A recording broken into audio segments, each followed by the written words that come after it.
اچھا ایک جی اور بات پوچھنی کہ ایک روایت بہت مشہور ہے، کیا یہ صحیح ہے یا غلط ہے، کہ جب باغ فدق پہ قبضہ کیا گیا تو بی بی فاطمہ الزہرا اپنی کچھ اڑوس پڑوس کی عورتوں کو لے کے جی ہاں جی مسجد بالکل صحیح، نبی گئے، حضرت بالکل صحیح ابوبکر صدیق کے، جی. اور یہ کیا بخاری اور اس میں ہے مسلم میں یہ گئی نہیں تھی اور ان کا مکالمہ ہوا تھا؟ بخاری مسلم میں یہ نہیں ہے کہ عورتوں کو ساتھ لے کے گئی ہیں، اس تفصیل کے ساتھ نہیں ہے. بخاری مسلم اچھا میں اچھا یہ ہے کہ انہوں نے مطالبہ کیا تھا کہ فدق کو واپس کرو. وہ صحیح صحیح تفصیلات بالکل بخاری مسلم میں نہیں ہے، دوسرے مصادر میں ہیں، لیکن بخاری مسلم صحیح میں ہے. اتنا ہے چلو کہ انہوں نے مطالبہ کیا فدق کا کہ فدق جو ہے مجھے واپس کر دو.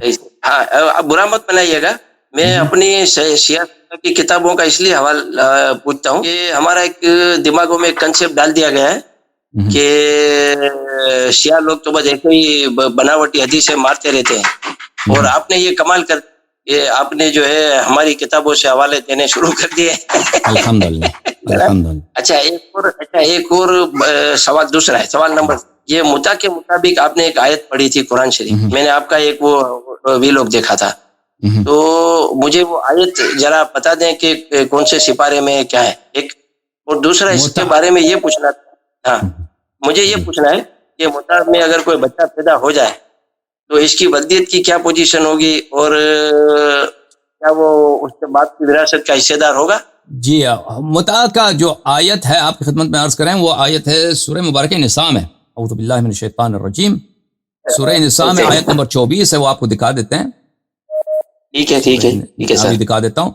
بھلے سورہ نساء آیت نمبر 24، یہ قرآن مجید ہے، سورہ مبارکہ نساء ہے، آیت نمبر 24 چلے جاتے ہیں. یہ سورہ والمحصنات من النساء الا ما ملكت ايمانكم كتاب الله عليكم واحل لكم ما وراء ذلكم ان تبتغوا باموالكم محسنين غير مسافحين فما استمتعتم به منهن.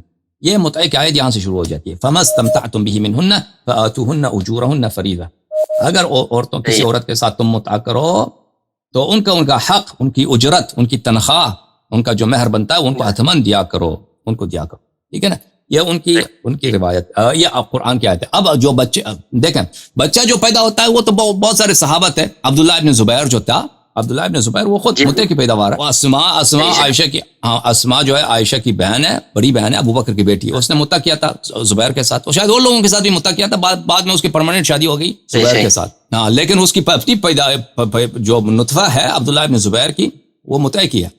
تو وہ جو ہے وہ کسی کا بیٹا بن جاتا ہے، بیٹا ہے، اور اس کو ارث بھی ملتا ہے، بیٹے کو ارث بھی ملتا ہے، اور سب جو باپ بیٹے کے جو فرائض ہوتے ہیں، اگر وہ باپ مر جائے اس کو بیٹے کو ارث ملتا ہے، وہ ارث مل جاتا ہے. لیکن عورت کو ارث نہیں ملتا.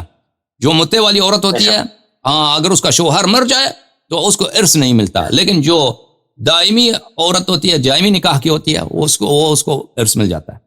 اوکے جناب.